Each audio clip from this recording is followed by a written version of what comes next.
আসসালামু আলাইকুম। কাছে বা দূরে যেখান থেকে আমার এই ভিডিওটা দেখছো সবাইকে অসংখ্য ধন্যবাদ।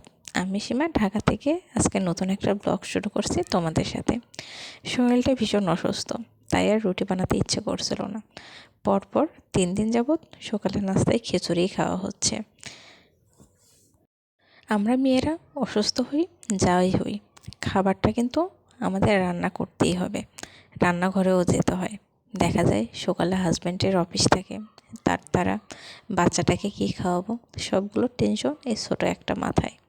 তাই বাধ্য হয়ে পরপর 3 দিন খিচুড়ি করলাম। রুটি বানানোর শক্তি বা এনার্জি কোনোটাই নেই। সেদিন খুব হাঁসের মাংস খেতে ইচ্ছে করছিল, তাই হাঁসের মাংস রান্না করেছি। এটা আগের দিনের রান্না করা ছিল, সাথে খিচুড়ি দিয়ে সকালের নাস্তাটা সেরে নিচ্ছি। আমি আজ 3 থেকে 4 দিন পরে ভিডিও দিচ্ছি। সত্যি কথা বলতে এখন আর ভিডিও আগের মতো করতে ইচ্ছে করে না, ওই রকম এনার্জি পায় না, বা ইচ্ছাটাও কেমন জানি দিন দিন হারিয়ে ফেলছে। সকালের নাস্তা শেষ করে একদম সারাদিন আর কোনো ভিডিও করা হয়নি, চলে গেলাম একদম বিকালে।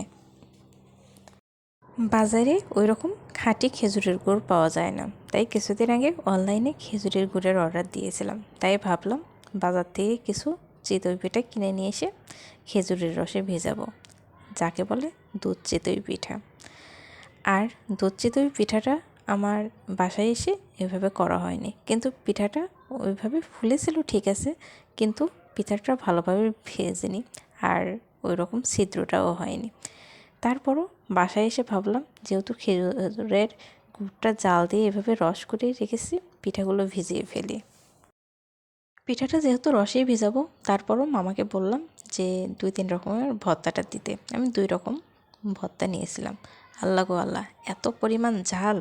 আমি ঝাল লাভার ঠিক আছে, কিন্তু এতটা মাথা নষ্ট করা ঝাল আমি মনে হয় কখনো খাইনি, এতটাই ঝাল ছিল। আমি বাজার থেকে পিঠা নিয়ে এসেছিলাম 6টা। যেহেতু আমি আর আমার হাজব্যান্ড খাবো, বাচ্চা ওইভাবে খাবে না, তো আমাদের দুজনের জন্য 6টা পিঠাই যথেষ্ট। আমি খেজুরের গুড়টা জাল করে রেখেই বাইরে গিয়েছিলাম। বাসায় এসে খেজুরের রসটা আরেকটু গরম করে পিঠাগুলো ভিজিয়ে রসের মধ্যে রেখে দিয়েছি, আর দুধটা ফ্রিজ থেকে বের করে রেখেছে যেন বরফটা গলে যায়। আর পরবর্তীতে আমি দুধটা জাল দিয়ে চিতই পিঠা ভিজিয়ে রেখেছিলাম। আর যে গুড়টা আমি অনলাইন থেকে কিনেছিলাম, মাশাআল্লাহ গুড়টা আমার কাছে বেশ ভালোই লেগেছে, কিন্তু ভাপা পিঠা বানানোর পর এত সুন্দরটা ঘ্রাণ ছিল না যতটা গুড়টা বাইরে থেকে ঘ্রাণ। এই রহস্যটা কি আমি বুঝতে পারলাম না। যারা আমার ভিডিওটা এখন পর্যন্ত দেখতে দেখতে চলে এসেছো আর লাইক দিতে ভুলে গেছো, অবশ্যই একটা লাইক দিয়ে ভিডিওটা কন্টিনিউ করো। আসলে এখন আর ভিডিওটা ওইভাবে করতে ইচ্ছে করে না। দেখা যায় একাই ভিডিও করি, একাই ভয়েস দিই, একাই ভিডিও এডিটিং করি, একাই ভিডিও আপলোড করি, মানে একদম ধৈর্যহারা হয়ে গিয়েছি। তারপরও যদি চ্যানেলটাকে দেখতাম যে একটু গ্রো করছে বা আগের থেকে কোনো উন্নতি লাভ করছে, তার কিছুই না। আমার আগের চ্যানেলে 1.3K সাবস্ক্রাইবার ছিল। ওয়াচ টাইমটা পূর্ণ হতে তো সবারই টাইম লাগে, আমারও লাগতো। পরে ধৈর্যহারা হয়ে এই চ্যানেলটা খুললাম, আর এই চ্যানেলটা খোলার পর নিজেই ধৈর্যহারা হয়ে গিয়েছে ভিডিও করতে করতে। একটা কাজ আর কতদিনে করা যায়। আসলে একটা বাচ্চা, সংসার সব কিছু সামলে কাজ করাটা অনেক কষ্টের। আর এদিকে সারাদিন আর ভিডিও করা হয়নি। এটা পরের দিন সন্ধ্যার পরের ভিডিও।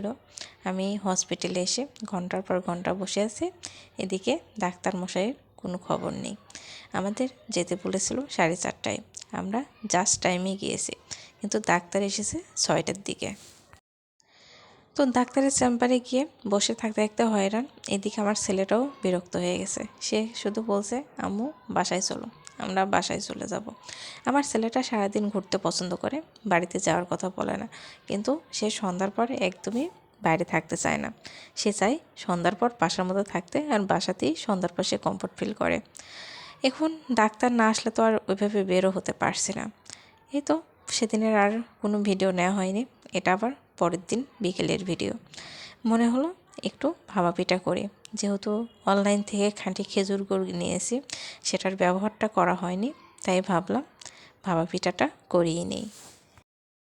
আমার সিলিন্ডার গ্যাস হওয়ার পর থেকে গ্যাসে আর ভাপা পিঠা করতে ইচ্ছে করে না, মনে হয় গ্যাস ফুরে শেষ হয়ে যাচ্ছে। এই জন্য দেখা যায় ভাপা পিঠা যখন করি তখন আমি রাইস কুকারের মধ্যেই করি ভাপা পিঠাগুলো। এভাবে ছাঁকনির উপর দিয়ে ভাপা পিঠাটা করি। আজকে আমার ভাপা পিঠাটা একটু অন্যরকমভাবে খেতে ইচ্ছে করলো, সেটাই তোমাদের সাথে শেয়ার করছি কিভাবে এই আলাদা রকম ভাপা পিঠাটা আমি খাচ্ছি। ভাপা পিঠা বানাতে তো সবাই পারো, আমি এই ভাপা পিঠাটা কিন্তু নারিকেল ছাড়া করেছি। শুধুমাত্র চালের গুঁড়া বাটির মধ্যে ভাপ দিয়ে তুলে নিয়েছি। ভাবলাম চিতই পিঠা যে ভিজিয়েছিলাম তাতে খেজুরের গুড়টা জাল দেওয়ার পর কিছুটা গুড় মিশেছিল, আর সেটা ঝোলা গুড়, আর আমাদের বগুড়া জেলায় এটাকে বলে নালি। আমার একটা জিনিস মাথায় কাজ করে না, এই খেজুরের যে ঝোলা গুড়টা হয় বা আমরা যেটাকে নালি বলি, এটা আমি অনলাইনে দেখলাম 350 টাকা কেজি, আর পাটালি গুঁড়ো 350 টাকা কেজি। তাহলে পাটালি গুড়টা আমরা কেন কিনি না, আবার এক্সট্রা করে কেন ঝোলা গুঁড়ো কিনি? ঝোলা গুড় মানে পাটালি গুড়টা জাল দিলে তো ঝোলা গুড়টা হয়ে যায়। এখন আমার পিঠার এই ইউনিক রেসিপিটা তোমাদের সাথে শেয়ার করি। তো দুধটা বেশ ঘন করেই আমি জাল দিয়েছিলাম, আর দুধের পাতিলটা সামনেই ছিল, তাই ভাবলাম এই অদ্ভুত খাবারটা খাই। আমি প্রথমে পিঠার উপর খেজুরের যে ঝোলা গুড়টা হয় সেটা দিয়ে দিয়েছি, তারপর ঘন করে জাল দিয়ে রাখা বেশ কিছুটা দুধ দিয়েছি। এখন এই পিঠাটা আমি খাবো। এতটা সুস্বাদু লাগছিল, আমার কাছে মনে হচ্ছে আমি কোনো অমৃত খাচ্ছি, এতটা দারুণ স্বাদ। তো প্রথমে একবার মুখে দেওয়ার পর মনে হলো মিষ্টিটা কিছুটা কম হয়েছে, আরও কিছুটা গুড় দিই। আর দুধটা বেশ সুন্দর, আর এত সফট, মানে মনে হচ্ছিল কোনো নামি দামি রেস্টুরেন্টে আমি মিষ্টি খাচ্ছি। আর হাত দিয়ে চামচ দিয়ে কাটার সাথে একদম মুখের মধ্যে চলে আসছিল। আমার হাজব্যান্ডকেও দারুণ পছন্দ করেছে, বলেছে সত্যি এভাবে আমি কখনো খাইনি, এতটা মজার একটা খাবার। যারা কখনো খাওনি প্লিজ একবার ট্রাই করো, এভাবে কিন্তু ভাপা পিঠা খেতে দারুণ মজা লাগে। যাকে বলে মাথা নষ্ট করা একটা স্বাদ। আমার কাছে এটা দারুণ মজা লেগেছে। পরে একটা ভাপা পিঠে বেঁচে গিয়েছিল, এটা পরের দিন আমি আবার এইভাবে খেয়েছি। আমার কাছে কিন্তু খুব বেশি মজা লেগেছে। এই যে বললাম প্রথমেই যে আর ভিডিও করতে ইচ্ছা করে না, সেদিন সন্ধ্যায় এটুকু ভিটি নেওয়া সেদিনের মতো শেষ হয়ে গেছে, লাভ দিয়ে চলে গেছে পরের দিন সকালে। যেহেতু বললাম 3 দিন যাবৎ খিচুড়ি খাচ্ছি, রুটিটা বানানো হচ্ছে না, অসুস্থ, রুটিটা বানাতেও ইচ্ছা করছে না, তাই আলসেমি কাটিয়ে সকালে ঘুম থেকে উঠে রুটি বানানোর কাছে নেমে পড়েছে। আমি বরাবরই 8:30 9টায় ঘুম থেকে উঠি, আর আজকে 7:30টার দিকে ঘুমটা ভেঙে গেছে, তাই ভাবলাম আজকে রুটিটা বানিয়ে নিই। এই যে আটাটা আমি করেছি, এটা দিয়ে আমার 21টা রুটি হয়েছে। রুটি হলে দেখা যায় আমার বাচ্চা 1-1.5টার মতো রুটি খায়, আর খিচুড়ি হলে দেখা যায় 1-2বার মুখে নিয়ে আর খেতে যায় না। এজন্য বাচ্চার জন্য রুটিটা আমার বাধ্য হয়ে করতে হয়। ভাবছি ইউটিউবটা ছেড়ে দেব, ছেড়ে দিয়ে, যেহেতু আমার সরকারি চাকরির বয়স এখনও 3 বছর আছে, আর আমার হাজব্যান্ড বরাবর চায় যে আমি কোনো ব্যাংকে জব করে, তার সম্পূর্ণ সাপোর্টই আছে এই বিষয়ে। তো ভাবছি ইউটিউবিংটা ছেড়ে দিয়ে আবার দেখি চাকরির পড়াশোনা করে দেখি কোনো ফলাফল পাই কি না, এখন আল্লাহ ভরসা।